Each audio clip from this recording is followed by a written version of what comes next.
Boa tarde, Sandro. Oi, Gabriela, tudo bem?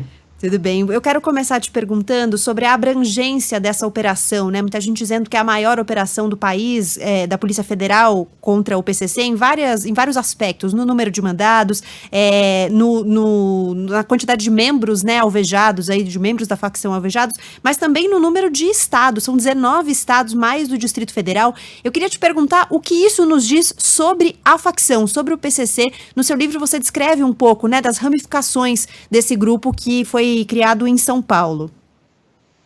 Sim, e a gente conta a partir de 2008, 2009, como o PCC, quando chega nas fronteiras do Brasil, Paraguai e Bolívia, ele passa a atuar no atacado, deixando os territórios e deixando o varejo, para passar a distribuir para outros estados e passar a entrar e atuar no mercado de drogas a partir dessa distribuição para outros estados do Brasil, né?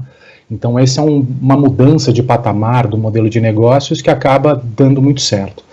E essa operação da Polícia Federal é interessante nesse sentido, né, porque pela primeira vez houve uma troca importante de informações e de vários grupos trocando conhecimento a respeito do PCC, num momento em que as polícias civis dos estados estão muito fragilizadas, né, a Polícia Federal, junto com o Ministério Público, a Polícia Rodoviária Federal, junto com o DEPEN, trocou dados a respeito da facção e conseguiu uma ação bem sucedida, que é uma coisa que a gente vem martelando faz tempo, que mais do que você fazer operações cotidianas via polícia militar nos bairros pobres das cidades, é muito mais importante você agir com inteligência e conhecimento para fragilizá-los economicamente, né? Esse é o grande desafio das polícias, né?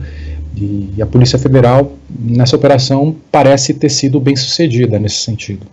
Esse ponto que eu ia perguntar, Bruno, no livro vocês também demonstram, e aí não é uma defesa se eu não posso analisar se é correto ou não focar no combate do dia a dia do crime. Isso tem que ser feito, mas no livro vocês mostram que transferir grandes líderes para mesmas unidades, você acaba criando ali centros onde eles se encontram e debatem estratégias, como você falou. E o próprio comando da operação também diz assim, é uma operação histórica porque não vai ao baixo escalão, ela vai à localização de esquemas de lavagem de dinheiro, como os valores são movimentados, inteligência e uma tentativa de quebrar financeiramente o grupo.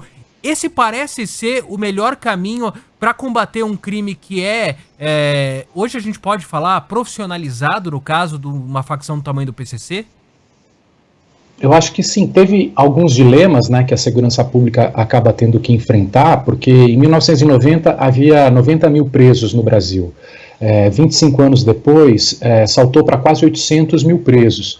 Só que essas prisões são muito caras e sempre tem muito mais preso do que vaga. Então, a dificuldade de manter os presos nas prisões acabou terceirizando esse trabalho para os próprios presos, que passaram a fazer a autogestão do cotidiano desses presos, do interior das prisões.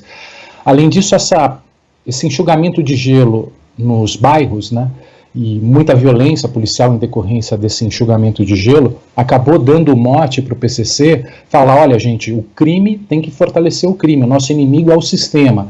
Então, esses 25 anos de política de segurança pública acabou contribuindo para o surgimento desse modelo de negócio organizado a partir das prisões no tráfico de drogas. Então, já passou mais do que da hora da gente repensar os equívocos desse modelo e pensar em novas formas. Uma delas é atuar com inteligência. Agora, tem um outro dilema que é difícil, esse é difícil de enfrentar ainda, mas eu acho que já está sendo discutido em vários países do mundo, que é justamente a droga vai continuar a ser consumida, vai continuar a ser vendida, e ela gera muito lucro e produz muito lucro por ser ilegal. Então, a regulamentação do comércio de drogas para diminuição do lucro dos crimes, dos criminosos, é uma outra medida que está sendo discutida e está avançando nos últimos tempos. E ainda sobre a questão financeira, queria te perguntar para a gente entender melhor o que esse sufocamento financeiro significa, e você falou um pouco disso na sua primeira resposta, da forma de atuação, mas quero combinar as duas coisas. A forma da facção de se financiar, de onde vem a grana deles, isso foi mudando ao longo dos anos também? Sim, eles começaram como um grupo que organizava o interior dos presídios, né? A partir de 2003, 2004, eles perceberam que o caminho era a venda de drogas, né? E mais do que a venda de drogas, fazia ser uma espécie de agência reguladora do mercado de drogas nacional e paulista, começando por São Paulo, pelos presídios, mas estabelecendo protocolos, regras de contratos, criando um certo padrão de confiança para que as vendas fossem feitas com mais segurança, tentando, de alguma forma, diminuir os conflitos, que gera muito custo, e diminuir os lucros de quem está no comércio, né?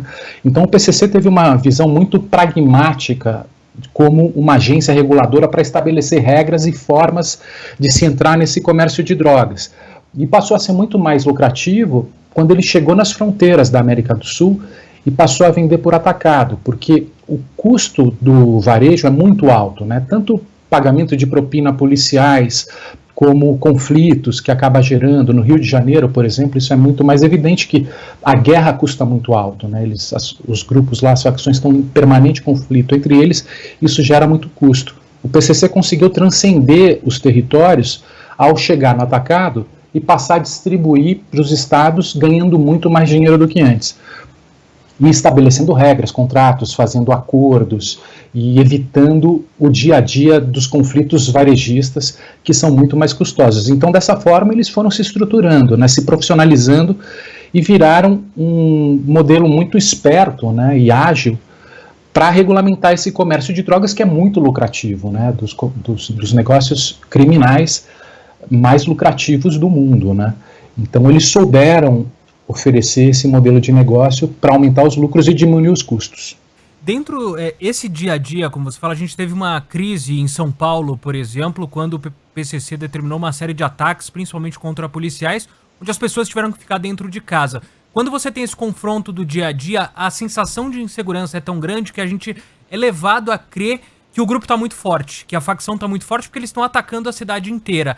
A gente está num momento onde esses ataques não são comuns, pelo menos generalizados. É importante também a gente ficar em alerta de isso não significa que o PCC está enfraquecido, ou significa?